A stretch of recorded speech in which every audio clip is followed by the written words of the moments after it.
Assalamualaikum warahmatullahi wabarakatuh. Ananda semua, apa kabarnya? Semoga kalian dalam keadaan sehat walafiat dan selalu bersemangat dalam belajar. Nah, mari kita belajar tentang statistika bersama saya pada pertemuan 5. Nah, ayo kita bermatematika. Nah, masih ingatkah Ananda materi sebelumnya tentang ukuran letak data? Nah, apa saja cara menentukan ukuran letak data? Baik, sebelumnya sudah kita pelajari tentang ukuran letak data. Nah, ada berapa ukuran letak data?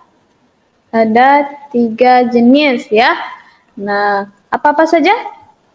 Yakni kuartil, desil, dan persentil. Baik. Nah, 3 jenis ukuran letak data ini terdapat pada 2 jenis data. Data tunggal dan data kelompok.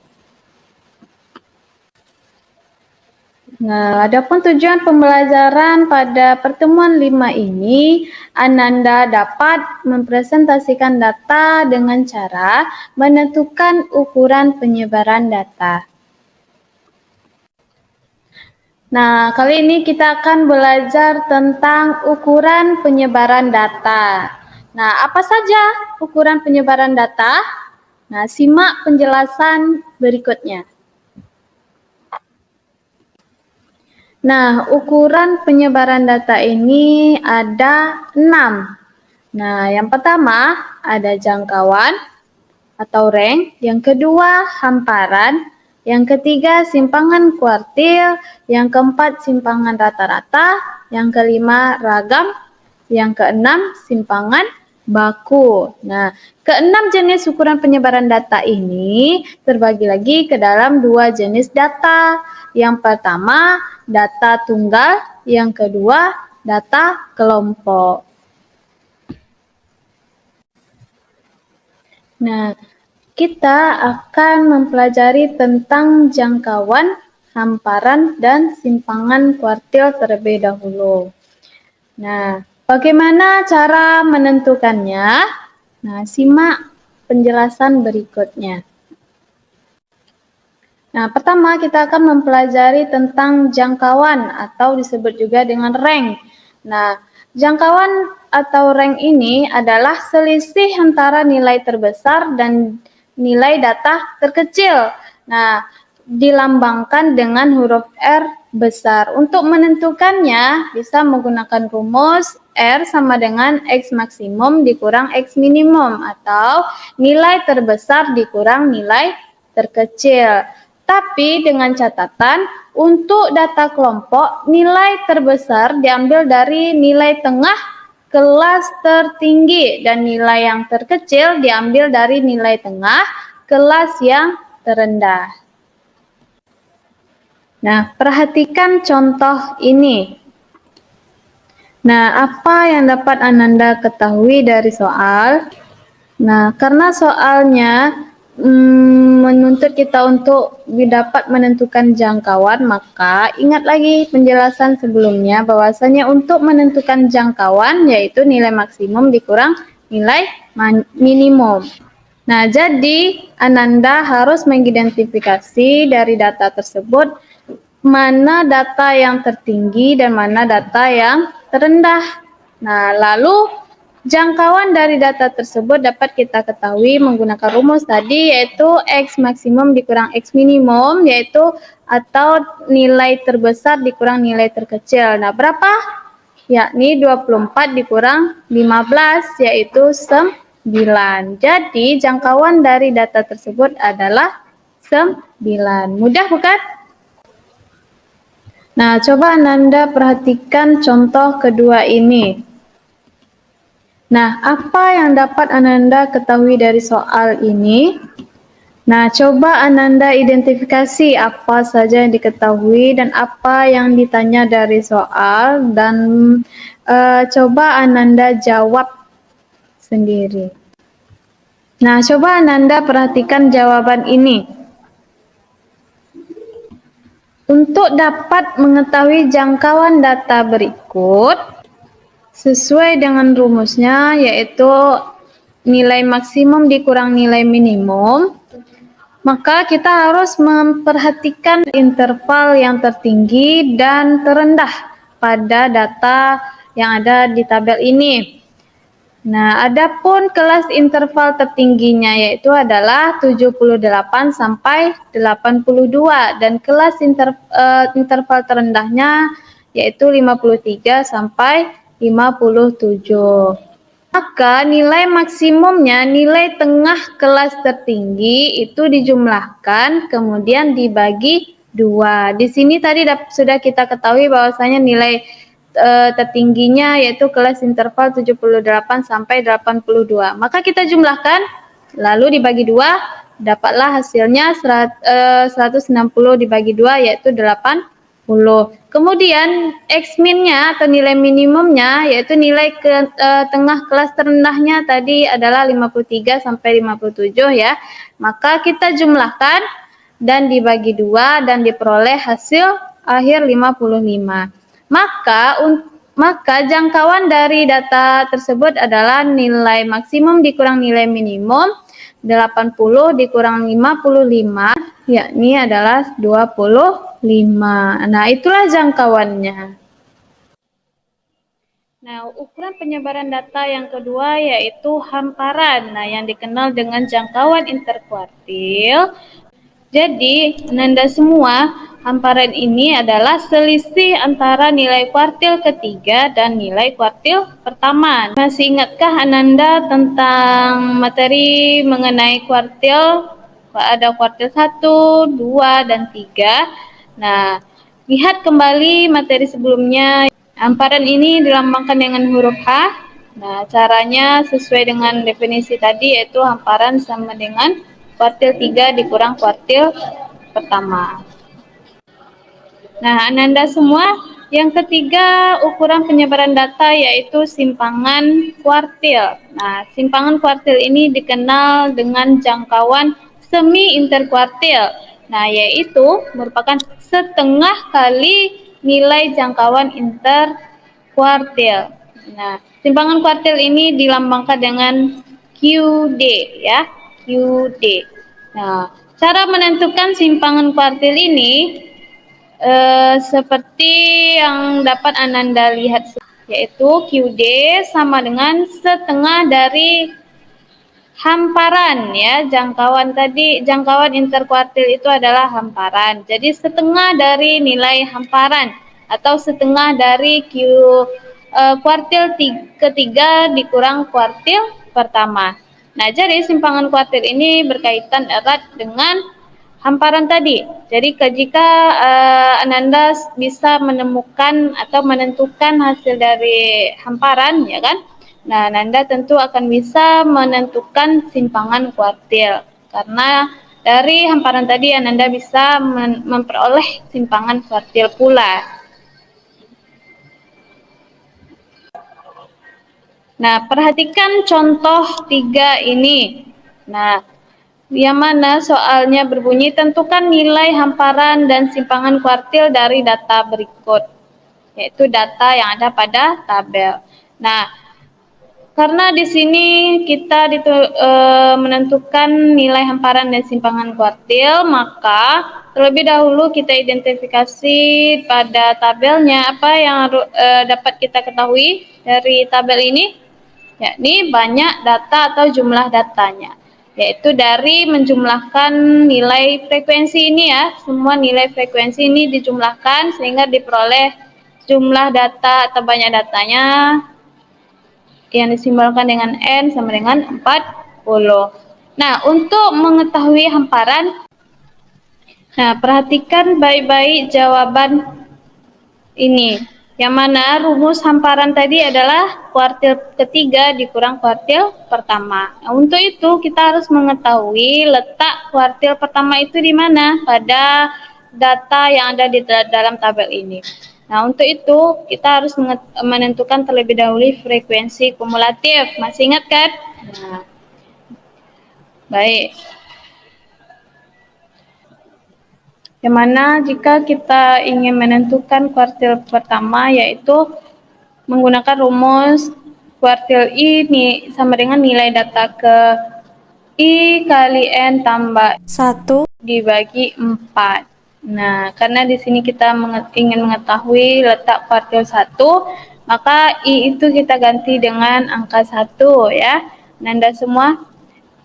Maka kuartil 1 atau kuartil pertama sama dengan nilai data ke 1 dikali 40 ditambah 1 dibagi 4, yaitu hasilnya 10,25. Nah, bisa langsung dibulatkan menjadi 10, atau karena desimal ya, kita akan menggunakan rumus QI-nya itu sama dengan XR ditambah desimal kali XR tambah 1 dikurang XR. Nah, yaitu yang mana XR-nya itu adalah 6. Kenapa 6? Karena nilai data ke 10 itu, karena kita bulatkan tadi ya, menjadi 10, maka nilai data ke 10 yaitu terdapat pada 6 ya, nilai 6 ini. Kenapa? Karena karena 10 itu tergolong pada frekuensi kumulatif 11 ya, tidak mungkin 23 terlalu jauh, tidak mungkin 3 tidak sampai 10 ya. Jadi yang tergolong 10 itu pada frekuensi kumulatif nilai 6. Baik.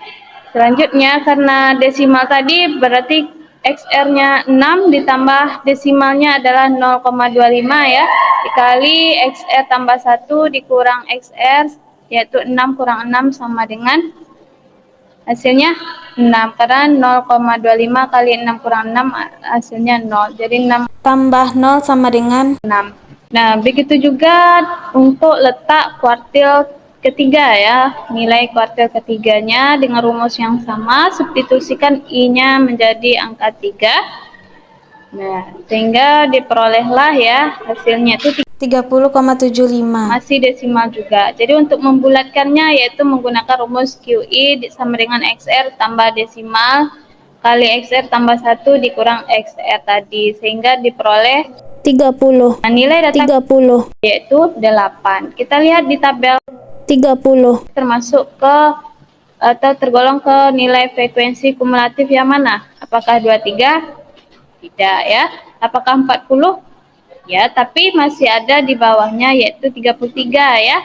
Masih tergolong ke dalam frekuensi kumulatif 33. Maka nilai kuartil ketiganya itu adalah 8. Ya. Nih. Maka diperolehlah nilai hamparan yaitu kuartil ketiga dikurang kuartil pertama yaitu 8 dikurang 6 sama dengan 2. Kemudian simpangan kuartil ini adalah setengah dari hamparan, maka setengah dari nilai hamparan tadi yaitu 2, maka diperolehlah setengah kali 2 sama dengan berapa Nanda? 1 ya.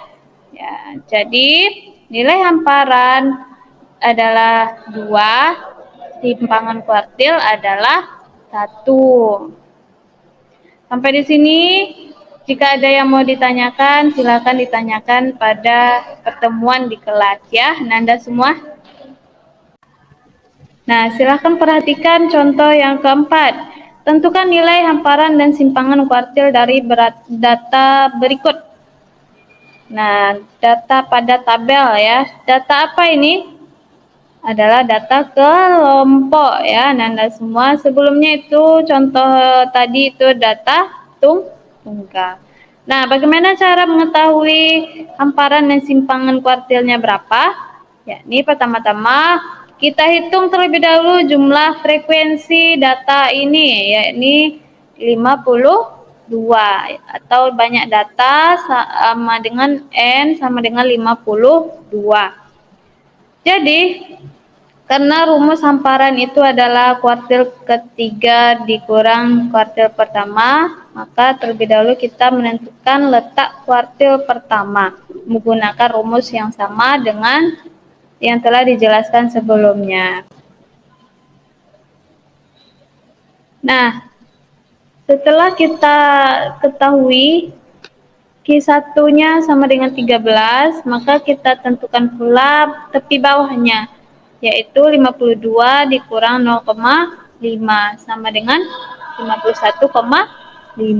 Kemudian panjangnya sama dengan 4. Kemudian frekuensi kumulatif Sebelum kelas, Q1-nya sama dengan 5. Kemudian frekuensi Q1-nya sama dengan 10. Nah, selanjutnya masuk ke rumus ya untuk menentukan Q1, yaitu seperti itu rumusnya. Nanda lihat. Nah, karena sudah kita tentukan semua apa-apa yang menjadi komponen dari rumus itu, maka Nanda jumlahkan, mana yang dikurang, mana yang dibagi, mana yang dikalikan, dan diperolehlah hasil 55,5 tambah 3,2 sama dengan 54,7. Nah, selanjutnya nilai Q3. Caranya sama ya dengan Q1, yakni dapat Ananda lihat bahwasanya nilainya yaitu 41. Nah, selanjutnya tepi bawahnya yaitu karena intervalnya 60 sampai 63, maka tepi bawahnya 60 dikurang 0,5 sama dengan 59,5 dengan panjangnya dengan atau P itu sama dengan 4. Kemudian frekuensi kumulatif sebelum kelas kuartilnya yaitu 31. Kemudian frekuensi kelas kuartilnya adalah 10. Ini ya sudah ditandai ya, letak Q3-nya itu dalam kotak warna hitam ini ya, Nanda semuanya. Nah, gunakan rumusnya untuk menentukan Q3-nya. Nah, masukkan semua komponen-komponen yang ada pada rumus. Nah, diperolehlah hasil 62,7. Maka hamparannya adalah karena nilai kuartil ketiganya 62,7 dikurang kuartil pertama tadi 54,7, maka sama dengan dikurangkan sama dengan 8. Kemudian simpangan kuartilnya yaitu 4. Kenapa? Karena setengah dari 8 sama dengan 4. Nah, bisa Anda lihat ya. Kalau jika ada yang mau ditanyakan, silakan tanyakan pada pertemuan di kelas nanti. Nah, Ananda semua, dari penjelasan tadi, coba Ananda simpulkan sendiri dengan bahasa pemahaman Ananda sendiri tentang apa dan bagaimana cara menentukan ukuran penyebaran data. Nah, mari perhatikan kembali penjelasan sebelumnya. Nah, jangkauan atau rank itu adalah selisih antara nilai data terbesar dan nilai data terkecil. Cara menentukannya yaitu nilai data terbesar dikurang nilai data terkecil. Untuk data kelompok, nilai terbesarnya diambil dari nilai tengah dari data tertinggi dan nilai terkecil diambil dari nilai tengah yang terendah. Nah, hamparan adalah jangkauan interkuartil yang merupakan selisih antara nilai kuartil ketiga dan nilai kuartil pertama. Kemudian simpangan kuartil ini adalah jangkauan semi interkuartil, yaitu setengah kali nilai jangkauan interkuartil. Nah, sekian untuk materi pertemuan kali ini. Pahami dengan seksama dan berulang ya Nanda semua. Sampai jumpa di kelas dengan pertanyaan-pertanyaan dari Ananda semua. Belajar dengan tekun, simak videonya dengan baik. Wassalamualaikum warahmatullahi wabarakatuh.